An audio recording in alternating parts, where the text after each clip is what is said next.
น้องอังบ่แล้วข้าวขั่วกับสิขั่วคือกันเป็นบ่ไม่เคยสิเป็นคนขั่ว เจอกันตำมาบ่ ตามแล้วนี่ ตำเนาะเรียนเล็กที่เทคุยลูกพัฒนาเนาะใส่ได้เลย ผักอยู่เนาะใส่จะก็มินแน่นี่ เนาะ ฮะ ดังไว้บ่ สมัครแล้วเนาะอยากกินมะเขือแต่ประมาณมันนั่นเนาะ ใจแน่มันจะมาค่ะ เพิ่นมามันฉุนบ่ อ้าวยังไง ขั่วเลยหอมอยู่พี่น้องแต่ว่าบ่ได้มันนั่นน้ำด่างเนาะหอมลายจนสมัครแต่บ่จิกได้หอมอยู่หอมพริกขั่วนะแต่ว่ามันเกิดสมัครนะเบิ่งบรรยากาศนะ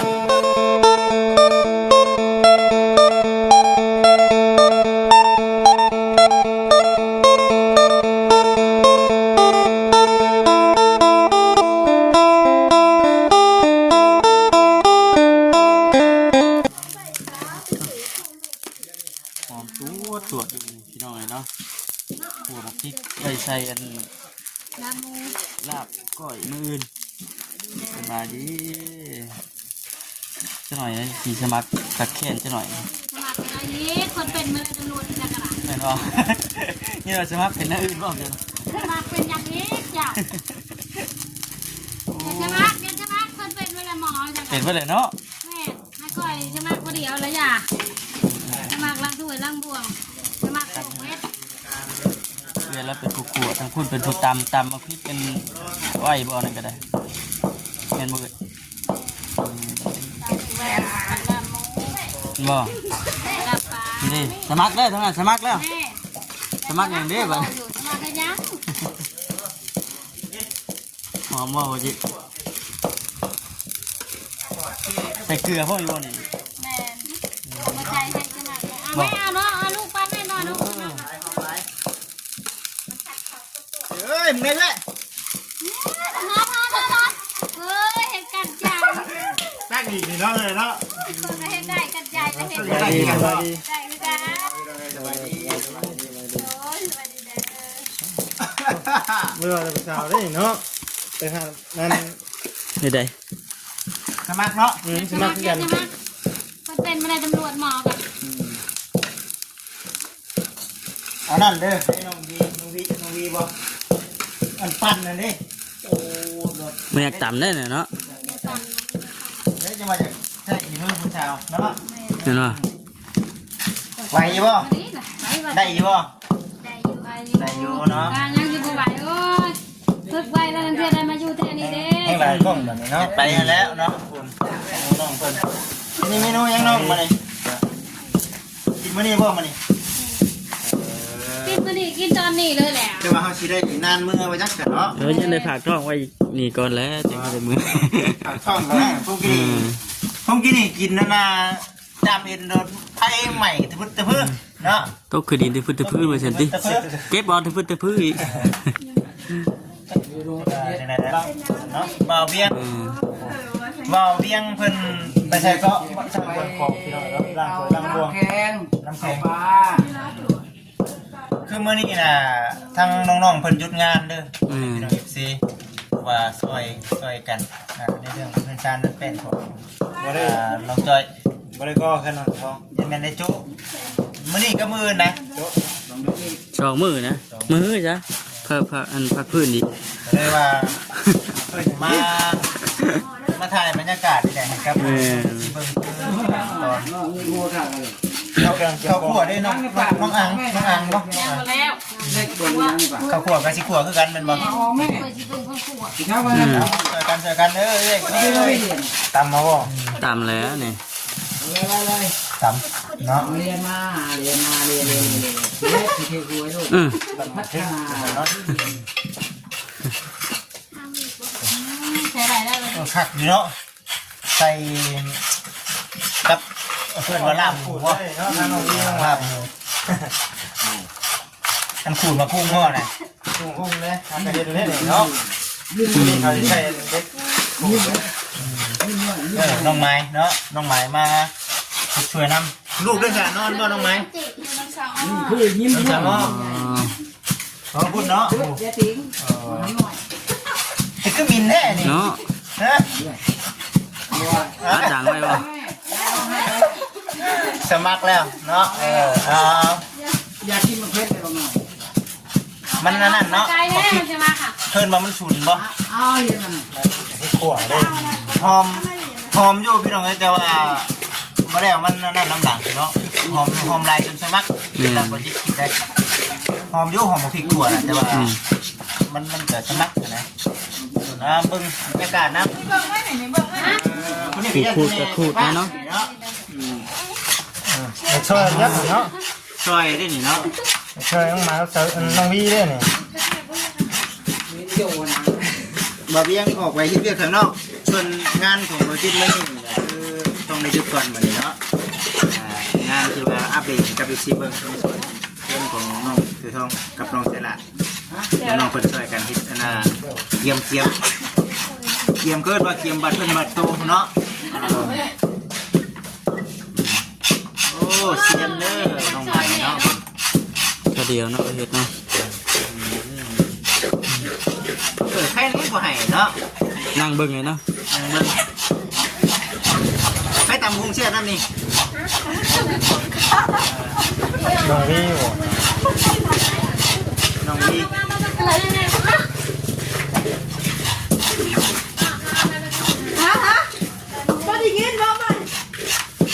ถือว่าเก่งงี้เนาะบัดนาเอาไว้กล้องไปโดนจนมุปะเดี๋ยวอมยิ้มบ่ รวมยิ้มน่าสมัครแล้วอีกละเนาะเป็นมาเบี้ยงคนซื้อมามีเท่านี้บ่เป็นบ่ เนี่ย อันนี้ได้เอามาที่นี่เลย ต้องเอาไปซื้อไปดีเราเรียก เห็นบ่ ชื่อเพิ่นเลือก เบ้ากระบะไฟไปฉันเลยเนาะไปซื้อบ่ได้ บ่เพียงซื้อหาก็ซื้อมาติ 15,000 15บ่ชิดชื่อใหญ่กูนี่อยู่บ้าน3,000 สามพันบ่ เนาะใหญ่ มันก็ใหญ่กว่านี้แล้วเนาะ3,000 ทำนี่แหละนี่แหละลูกค้าไปที่ลงมือตามมาดิ ตัวเองได้เป็นบ่รสชาติเก่ารสชาติเดิมเด้อผู้ช่วยเด้อ สัตว์อ๋อเป็นเก่าเด้อ ไปเก่าได้อย่าให้เพี้ยนไปเลย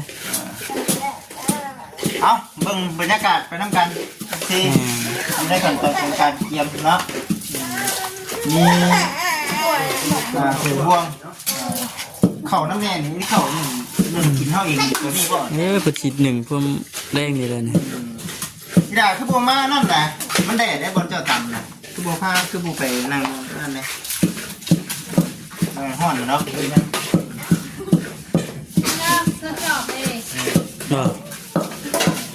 สอบความเก่งความอดทนเนาะทดสอบความมันเก่ง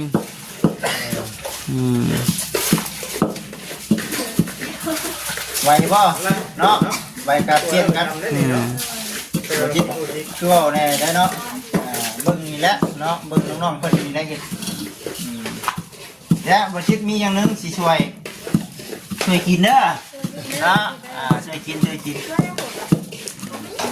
มันช่วยกินพริกนี่เหรอ บ่ได้ช่วยกินอันนั้นนี่แหละหอม เดี๋ยวว่า FC นะคือบ่ช่วยแน่ติช่วยน้องเพิ่นแน่บ่ช่วยอยู่ที่ช่วยกิน เป็นหมู่ของน้องวีบ่ค่อยได้เห็นเนาะเนี่ยมือสำคัญหมู่ปู มืออื่นกับพ่น มาบ่ ระวงสามัคคีมือ มือกินให้คักแล้วมา พ่นระวงสามัคคีมันนะสิ หมดกินให้หมู่พาได้ติ เอาเส้นตามสบายเนาะเนาะอยู่น้ำบ่ได้ครับแบบนี้เพิ่งมานั่งกินนั่งกินแค่นี้ ทำไมเพิ่น ทีน่ะมาอยู่น่ะนั่งเป็นกระไรไปให้เรื่อยเพิ่นก่อน ใครกันจะมาเหมือนกันเนาะ สมัคร สมัครอย่างนี้ สมัครอย่างนี้ สมัครเป็นอย่างนี้ ฮ่าหอมแท้ ทั้งกลุ่มเนาะ ข้าวคั่วข้าวใหม่บ้านเอิ้นข้าวใหม่เอิ้นข้าวคั่วเอิ้นข้าวใหม่ก็ได้เนาะ พอแล้วเนาะวันนี้ ได้ เนาะได้แล้วจ้ะ บัดมาบัดนี้เนาะได้ ยังอยู่ได้ ง่ายด้วย แม่ นี่อีกโอ้โหแล้วเนาะ พอใส่กับลาบ อยู่ใน เนาะ ขั้นตอนเตรียมเครื่องเตรียมของพี่น้อยเนาะ แม่น ไว้ใส่สลัดมื้อ มื้อนี้ขอโทษขอให้ FC หลายๆเด้อเนาะจักทีเดี๋ยวได้คือมื้อนี้นะมาอันนี้เนาะมาเดือนน้องฉลาดมาเซอร์ไพรส์เพิ่นไปเรื่องตู้เย็นแล้วก็บ้านน้องเพิ่นยังบ่ทันได้เฮ็ดเดี๋ยวมีแต่ว่าเอาโชว์เบิ่งก่อน เจอก่อนเนาะ โชว์แล้วก็พุ่นแหละเดี๋ยวอัปเดตให้กับ FC ได้เบิ่งได้ชมตอนนี้น่ะเยี่ยมนะว่าได้ก็ ตามเป็นมันฮ้อนเลยเนาะ เล่นไม่ได้เลย ได้ป่ะ เอาให้ เลย ผู้สาวเพิ่นเนาะเป็นคนจ อืม ำจำอย่างเดียว อยู่ใกล้ใช้ไปได้ มา เด้ ตำมาสั่นดิ เนี่ยคันว่าน้อยคนคันว่าน้อยคนก็สิช่วยอันน่ะทั้งเอ้อยเพิ่นอยู่ดอกเนาะ แม่น คันว่าสิ ข้าวมันยาก คันว่าสิไปจ กันข้าว ำก็สิสิว่าญาติงานเพิ่นได้นี่จะหน่อยนี่ นี่เลยดิ ฮะ เอาข้าวเพิ่นให้มันกินได้นี่ จังพริกยังบ่ จำพวกฮอดเลยล่ะลูกมันจึงเตะมันจึงมา จำบนมันห่มจับเจือได้เนาะ ที่ข้าว เขาใส่หัวชิงไข่เอ้ย ก็ใส่ดีให้ ใบเลยนะแม่นบ่ ว่า ห สิ อม เพิ่น บ่ มองกว่า หอมกว่าบ่ เสร็จแล้วโอเค อืม เห็นเดิมเขาเจ้าใส่ใบสีไข่ หัวชิงไข่มันจะหอมเลย หัวสิไข่ก็ทำเป็นหัวสิไข่หอมนะหอม อื ลูก ม ให้ดิ มาชูตัวนี้เด้อ ตัวสูตรเนาะใส่อันนี้สิหอมกว่าที่ แม่ ใบมะกรูดพี่น้องเลย ข้าวคั่วพี่น้องเนาะนี่เอิ้นมาข้าวคั่วเหมือนคั่วข้าว ข้าวไหม้เป็นข้าวสารเนาะ จานไหนเนาะ เป็น อัน ข้าว นี้ สาร ชิหอมกว่าหัวสิไข่เด้อ เห็นบ่ ลองเล่นเลยดูเด้อเลยเมียก็ให้เมียใส่ลองเบิ่งใส่คือไอ้ทำนะลองเบิ่งหน่อย เรื่องหอมเนี่ยคือเวลาเขาใส่ลงใส่ลาบไปนี่เนาะ แม่ แต่ว่าเขาขวดแต่มาพริกขวดแต่นะเข่าคือก็ได้คือกันแต่ว่า แต่ก็หอมมันหัวมันจะหอม มันจะหอมแห้งเนาะมันคือว่ามันยุดการยุดงานน้องดาวเนาะอีซีเป็นคือว่าไม่ทุกคนเห็นน้องดาวมาใส่ยุดงานทั้งน้องนมทั้งนี้คือเมื่อเช้านี่ว่าพ่อเพิ่นบอกว่าเอ้ยเพิ่น สบาย สาวปีเพื่อนนะบอกเราเมื่อเนาะ มาบ้าน พอชา บ่ คน บ้านอยู่ในนี่บ่เป็นอยู่บ้านไหน บ้านนี้ก็บ้านคนตูน น้องดาวบ้านคุณตูมบ่น้องดาว แม่ ไอ้ธนาก็อายุว่าจะหน่อยมาเนาะแต่ที่สีมาอยู่ตั้งเมืองว่าจะเนี่ย โอ้มาโดนเชื่อน้องดาวเพิ่นเป็นคนบ้านนี่ได้ มันตูม พออะไรอยู่บ้านนี้ จะเป็นบ้านนี้ได้บ้าน แม่อยู่บ้านนี้จะมาเห็นงานน้ำลุงช่างไปแล้วลุงช่างก็เลยมาอยู่บ้านนี้ ที่เป็นเจ้าเนี่ยเนาะ แม่ มาอยู่นี่นะบ้านจะมาเลี้ยวกันพอเฮ็ดพอทำได้เดี๋ยวนึกว่าจะนั่งขวบใหม่คืองูเนาะ อยู่จังใดเด้เนาะ กันย่ำใดได้จะนั่งขวบใหม่เนาะโอ้ตาบาดเราได้เนาะ ปล่อยเราค่อยก่อนพี่น้องเลยเนาะ บริจาคเนาะ น่าได้มาทันนะ แล้วนางขวเขาใหม่อยู่แบบค้นเข้าตาแล้วได้เนาะแล้วน้ำตาออกค้นเข้าตาเด้ ตาคือออกดิ น้ำตาก็ออกอ่ะ โอ้ยมาทันค่อน ค้นเข้าตาแบบนี้ แล้วบอกเราค่อยพี่น้องเลยเนาะแน่เนาะสมัครขับแค้นเท่านั้นตัวและน้องนุ่มยังมาทันได้มาน้องใส่หลาน้องเสือทองน้องจ้อยไปน้ำกันเนาะเบาชุ่มชุ่มกับไปน้ำกันเอาน้ำแข็งน้ำก้อนเนาะ น้องถ้วยนุ่มสระน้องจ้อยแล้วก็ซีนมไปก็เลย อ๋อต้องหมอกระทะคักแค่เนาะซีก็ได้ด้วย เตาเด้จะบอก ปิ้นหน้าพี่ก็จะปุ๊บคือเชฟเลยนะ เป็นเฮียสาวด้วยเปล่า พอไทยเห็นแล้วเนาะทำไมเนี่ยอาจจะโกงใช่แล้วเขาบางทีแล้วจ้ะ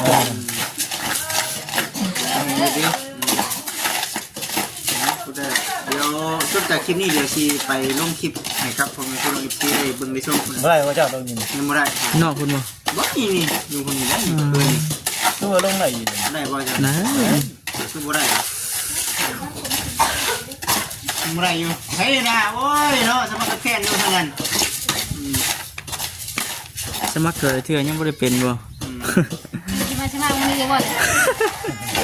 ตลอดเรื่อยๆยังบ่ทันเป็นอยู่ นี่ท่านเป็น ได้ข่าวบ่ในยังกันเนาะ มาระบบเลย มึงไว้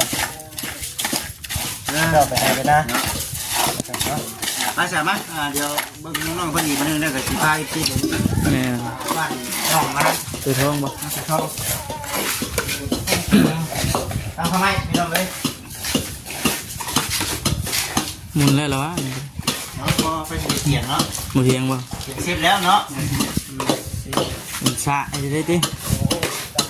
ทำน้ำไห้น้ำเนาะสื่อสมุนผู้ว่าเนาะเอาคือว่า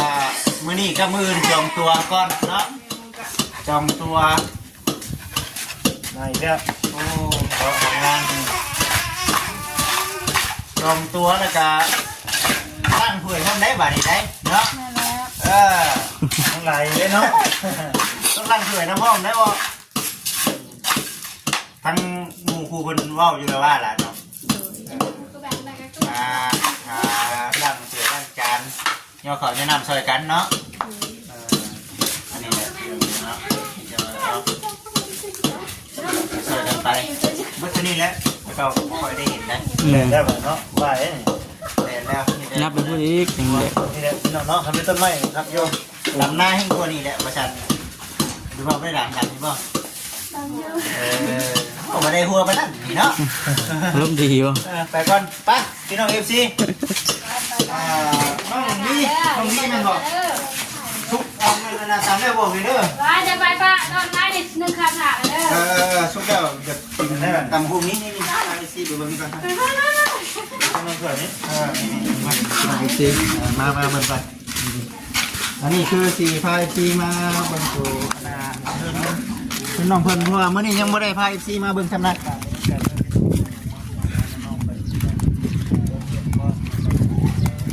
จุได้เนาะมื้อนี้เนาะ นี่จุมือจุเนาะ มือพร้อมแล้วเพื่อสร้างย้อนว่าเสีย มาดูไปน้ำกันน่าจะเป็นมื้อนี้ตัวนี้เนาะ ตัวนี้อ๋อต้องได้บ่สินะคักบ่คักเนาะ งามขนาดยังบ่แล้วเลยนี่เนี่ย เรื่องงามตั้งเบ่แล้วผมฮอดผม กลางดีนะ ข่อยบ่เข้าใจนั่นนึงบ่จิตเด้อ ว่าจังได๋ ฮะนี่เอาเองเป็นหยังเพิ่นต้องเข็ดชับกันนะนี่คือเฮ็ดสองก้อนเรียกกันไปเลย บ่มันจังยึดกัน ให้มันยึดกันบ่ มันสิยึดกันเด้บ่ทำเอ้ยเนาะ กันใส่คือกัน บ่ ก็มันก็มีอยู่แต่ก็เรียงขึ้นไปเลยแต่ว่าได้ยินเพิ่นว่ามันยึดกันว่าฉันแม่นบ่ล่ะพี่น้องอีซี่พอตั้งเรียงกันไปมันก็ เรียง ดีอีกแบบนึง ทางแก้วมาก่อนเลยเนาะทางนอกมันยังบ่มาคูณ สิประมาณนี้เนาะนี่เป็นสีเขียนห้องนี่บัดนี้นี่แหละนี่บนนี้โอ้ทางห้องนึงเนาะของไหนนี่เด็กก็คือเด็กอะสีแดง มานี่คือสิเป็นเฮ็ดต้นเนาะ นี่คือสีมันมีมุมโค้งอีกนึงเป็นสีตั้งเลยมันสีเป็นตัวนี้ มาพอดีเลยเนาะ แม่ๆแล้วก็ตัวนี้ได้นี่นี่เป็นประตูอยู่ข้างนี้ตัวนี้เนาะเรือนน้องสลากอยู่นอกเนาะแล้วคักแบบนี้ก็คักบัดสำหรับบัดที่เราแบบนี้โอเคเนาะมันต้องอยู่ในอยู่แล้วบัดนี้นะประตูนี่พอแบบนอกไปนั่นก็เอามัน เคยนอนอยู่นอกหมู่ได้ตน เอา แต่เลยนอนอยู่นอกหมู่เลยนอกเรือนเลย มันหักมันขึ้นกับความชอบความชอบของใครมันเนาะ เอาข่อยสิจบคลิปเลยเด้อ โอเคอยู่เดี๋ยว โอเคพี่น้องเนาะจังไรก็สิจบคลิปก่อนเด้อพี่น้องเด้อขอบคุญขอบคุณหลายๆพี่น้องเนาะสบายดี